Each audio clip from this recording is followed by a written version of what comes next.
The curve taken by the bullet while in flight is called A. Riffling curves, B. Effective range, C. Drift, D. Maximum distance.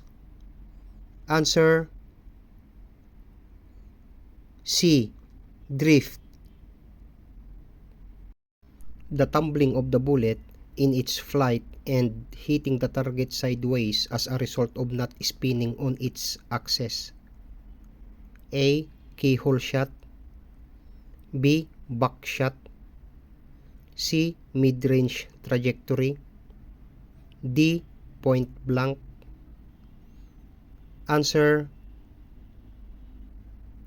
A. Keyhole shot.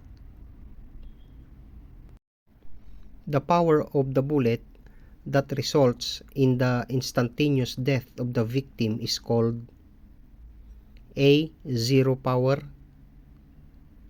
B. Power ranger, C. Stopping power, D. Power range. Answer C. Stopping power. What do you call the depth of entry of the bullet in the target? A. Terminal velocity, B. Terminal penetration, C. Terminal ballistics, D. Terminal power. Answer B. Terminal penetration. Shotgun pellets made from lead, especially hardened by the addition of a slight amount of antimony.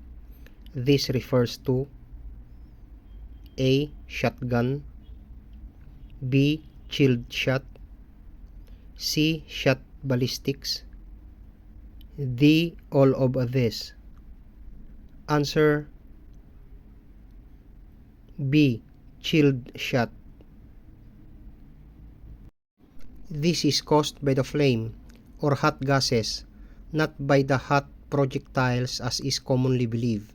It is also known as burning or charring. A. Blackening, B. Tattooing, C. Scorching, D. Pink coloration. Answer C. Scorching. It is the clogging of the blood vessel by foreign bodies such as air or bits of fats or septic embolus causing blocking to the blood flow to the distal tissues supplied by the blood. A. Embolism, B. Bleeding, C. Hemorrhage, D. Infection. Answer A. Embolism. Among the following, which is a long smooth-bore firearm that is designed to prepare a single shot? A. Shotgun, B. Musket, C. Carbine, D. Caliber. Answer B. Musket. Born in Hartford, Connecticut, he produced the first practical revolver and became famous for its .45 caliber. A. Samuel Colt, B. Carl Walther, C. Oliver Winchester, D. John Garand. Answer A. Samuel Colt.